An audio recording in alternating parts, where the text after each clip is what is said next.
Yes, students. Now today we are going to proceed the portion of geography under chapter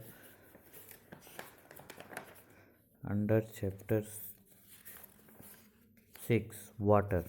On page number 40 there is the heading, there is the topic salinity. Seawater is saline due to the presence of different mineral salts dissolved in it. Seawater contains almost all the mineral salt including sodium chloride, magnesium chloride, calcium sulfate and calcium carbonate. If the entire salt of the hydrosphere is uniformly spread on the Earth's surface, it will form a 150-meter thick layer. The amount of dissolved salt in the seawater is known as salinity. Salinity is usually expressed as the number of grams of dissolved salt per 1000 grams of water. Salinity varies from one place to another and is affected by various factors like mixing of fresh water, prevailing winds, evaporation from the water bodies, upwelling in oceans, high rainfall. Highest salinity is found near the Tropic of Cancer and Tropic of Capricorn. Maximum salinity is found in enclosed sea and lakes. For example, Great Salt Lake 220, Dead Sea 240, and Lake Van in Turkey 330 per thousand. The movement of water in the oceans. The movement which occur in ocean can be broadly categorized as tide, waves and currents. Tides, periodic rise and fall of the sea caused by gravitational attraction of moon and the sun is known as tides. Tides occur at the interval of 12 hours and 25 minutes. Water on the earth is held to its position due to the powerful gravitational force of earth, but the gravitational pull through weak than that of the earth tends to counteract it, which leads to the rise and fall of water. When seawater attains maximum height from the sea surface, it is known as high tide, and when seawater falls to the lowest level, it is known as low tide. Tides. Type of types of tide, not waves. There is types of tides: spring tide and nip tide. Spring tide, when the sun, moon, and earth are in a straight line, spring tide occurs. During this time, the tides are at the maximum height. Nip tide, when sun and moon makes a right angle with the earth as the center, nip tide occurs. At this time, the tides are at the lowest height. Usefulness of tides. Tides are helpful in inland navigation.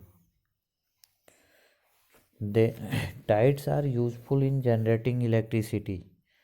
Tides bring lots of sea product like shells along with them.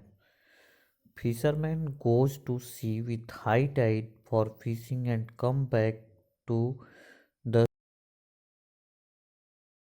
softer waves. Waves are the rise and fall of water on the surface of the ocean caused by winds. Disturbances caused by an earthquake on the seafloor results in the formation of very high powerful waves on the surface.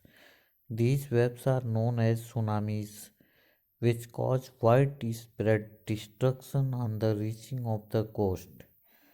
Thereafter currents, water in motion in the definite pattern are A stream within the ocean is called a current. Currents flow in the direction of the wind. Besides winds, factors like rotation of the earth, rain, evaporation, pressure, gradient, gravitational pull, differences in temperature, salinity also cause currents.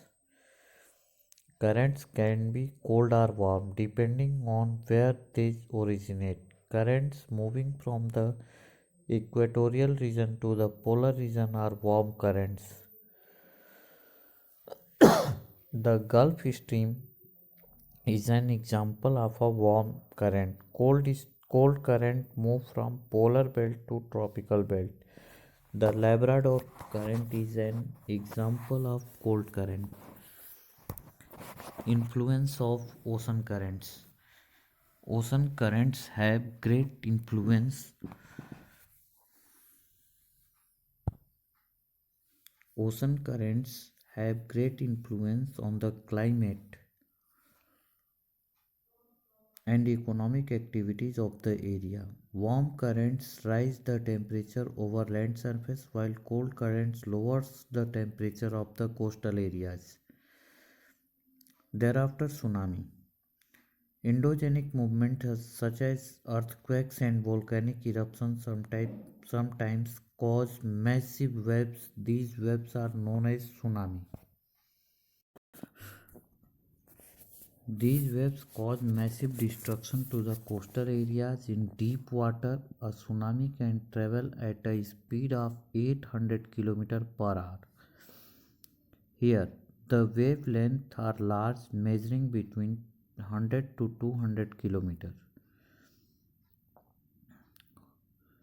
However, when the tsunami approaches the coast, the shallow sea bottom reduces the speed and wavelength but makes the wave rise suddenly up to the height of about 30 meters above the normal sea level.